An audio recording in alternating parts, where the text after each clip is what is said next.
Halo, selamat selamat berjumpa kembali di minggu 8 besar habis 16 besar.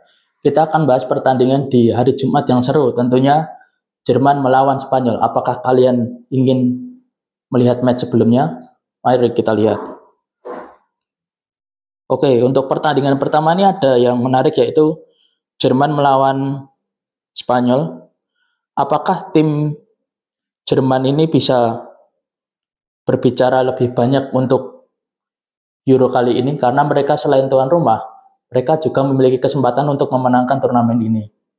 So, kita lihat apakah Spanyol bisa melangkah melawan Jerman dan menyingkirkannya dengan mudah, atau malah mereka terpuruk, bahkan sampai mereka bingung saat melakukan beberapa defense di belakang area. Oke. Kita bahas di lini tengah kekuatan mereka, yaitu di Spanyol ada Rodri, Fabian Ruiz, Pedri, bahkan ada Inaki, dan yang tentu saja The Golden Boy, si Lamine Yamal. Lalu di Jerman ada gelandang senior yang dulu memutuskan pensiun, Toni Kroos, dan ada Gundogan juga, ada Musiala, ada Wirtz, lalu Aldridge, dan Emre Can. Apakah dari match ini seru? Ya, saya bilang seru. Karena apa?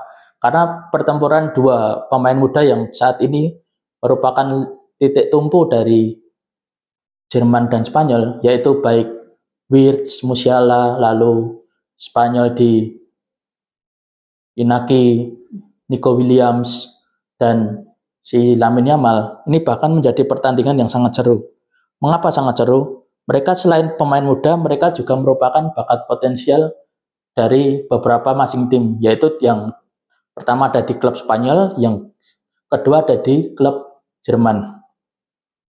Untuk pertandingan kali ini sangat seru, karena di samping mereka mempunyai defense yang hebat, mereka juga mempunyai back yang nggak kalah juga. Di Spanyol mungkin ada duet Laporte dan Normat ya, yang mungkin akan diganti si Normat ke pemain lain mungkin yang ada di subsi Spanyol.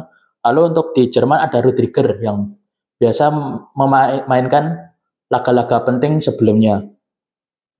Oleh karena itu, apakah taktik dari De La Fuente melawan Nagelsmann ini akan menjadi menarik?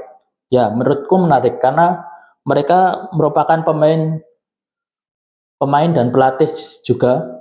Bahkan si Nagelsmann itu merupakan pelatih termuda, itu juga merupakan terobosan untuk timnas Jerman untuk melakukan beberapa manuver ke depan. Dari sisi Hansi Flick yang mungkin sedikit mengalami kegagalan di match sebelumnya, bahkan di match sebelumnya juga Jerman kalah dari Spanyol 6-0.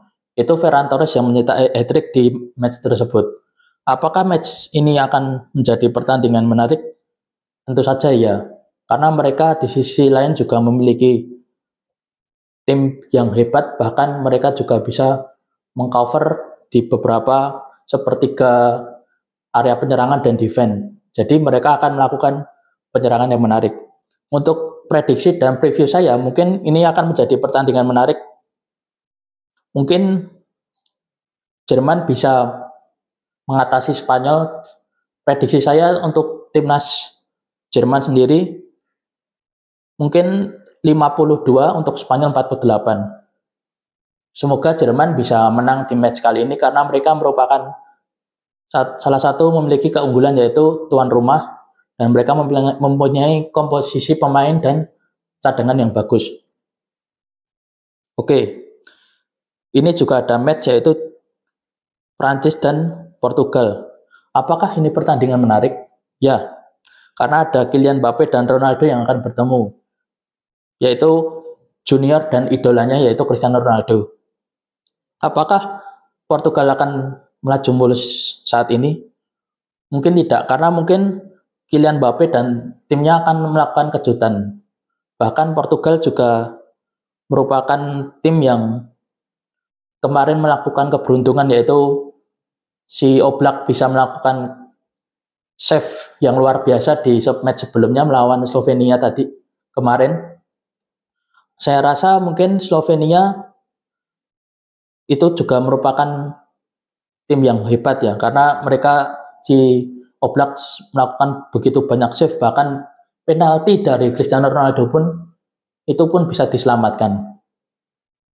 Apakah Ronaldo sendiri bisa berbicara banyak untuk kali ini? Karena tim Portugal ini selain bermain as a tim, ini juga agak membingungkan di beberapa match terakhir karena mereka kurang solid di bagian mereka saat melakukan penyerangan. Ini bahkan Bernardo Silva yang terakhir kali lawan Turki itu juga mengalami kebingungan saat diduetkan oleh Bruno Fernandes.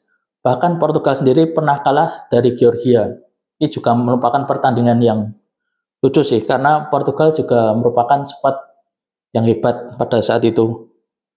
Untuk timnas Prancis, saya kira bakal melakukan yang terbaik, bahkan agar bisa ketemu maupun Jerman atau Spanyol. Ini mungkin Prancis akan melakukan sebuah terobosan baru untuk memenangkan Euro di 2024. Apakah Prancis bisa melakukan ini? Ya, saya tentu bisa, karena mereka memiliki pertahanan yang kuat, lalu defensive midfield mereka ada di Kante.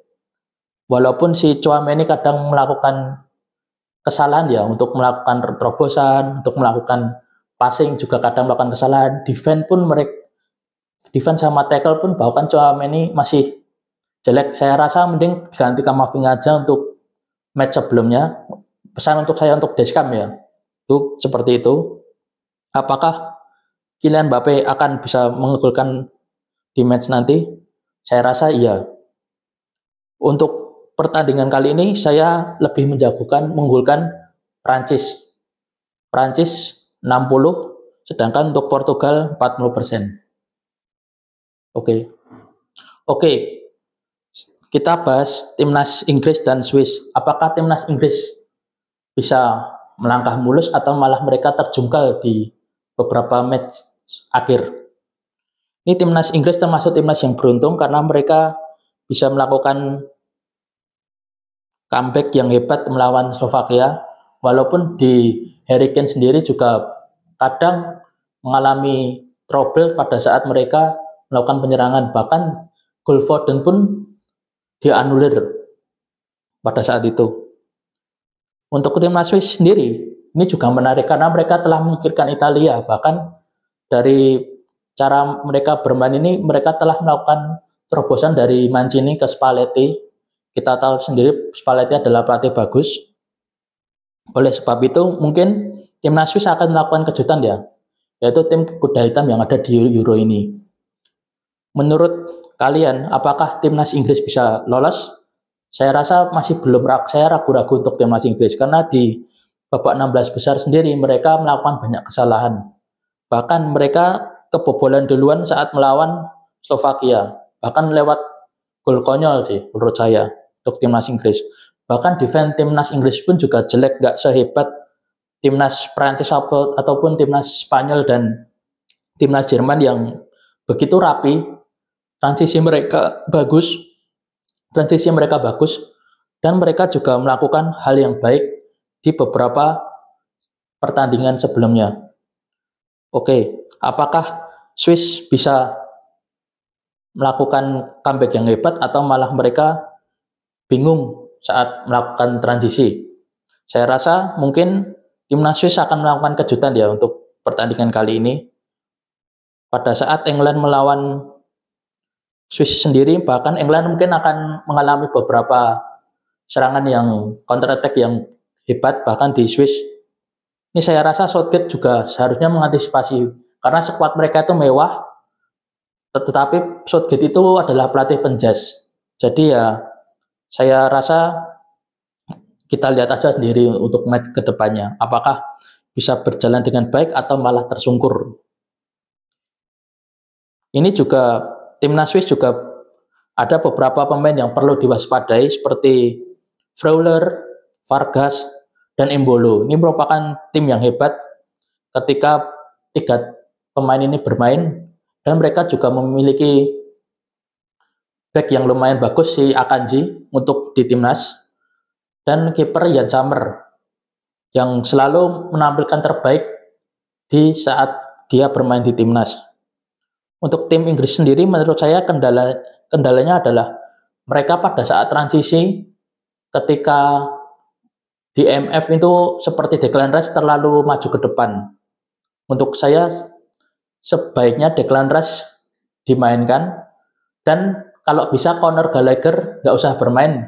Bahkan kita harus beri kesempatan pada Palmer dan Kobbie Mainoo untuk bermain. Oke, untuk prediksi dan preview saya sendiri, ini mungkin timnas Swiss akan menang, yaitu 51%. Untuk ke timnas Inggris sendiri 49%. Karena timnas Inggris sendiri menurut saya ya di match sebelumnya juga mainnya juga gitu-gitu aja dan kurang menarik lah untuk ditonton. Oke, kita ke timnas pusat Belanda. Ini merupakan tim asuhan Ronald Koeman yang sudah lolos di minggu ini. Ini akan melawan timnas Turki yang ada gelandang senior Hakan Çalhanoğlu dan pemain junior mereka yaitu Arda Güler. Apakah timnas Belanda ini akan melakukan pertandingan yang hebat? Saya rasa iya, karena Turki sendiri adalah kuda hitam, jadi kita tidak bisa meremehkan mereka. Bahkan kelemahan Belanda itu sebelumnya adalah di Frenkie de Jong, karena mereka tidak membawa Frenkie de Jong. Bahkan timnas Belanda di sepertiga permainan akhir itu permainan mereka menurut saya agak kurang tanpa Frenkie de Jong. Bahkan mereka harus long pass, bahkan counter pass ke Gakpo. Itu bahkan mereka juga masih membingungkan sih untuk melakukan serangan ke depan. Hingga bahkan pemain mediocre seperti Dele Malen pun bahkan bisa menggolkan. Itu kan juga merupakan pertandingan yang lucu ya. Oke, untuk timnas Turki sendiri, saya rasa ini juga akan menjugalkan timnas pusat Belanda. Bahkan timnas pusat Belanda itu harus hati-hati pada Turki, karena mereka juga habis menyingkirkan Austria karena beberapa blunder juga dari servis tendangan pojok. Bahkan golnya itu Austria lawan Turki juga merupakan gol tendangan pojok. Untuk itu, untuk match kali ini mungkin timnas Turki bisa menang, yaitu 51%, dan timnas Belanda 49%. Oke, untuk match selanjutnya kita lihat selanjutnya di next Sabtu kita akan tayang lagi. See you.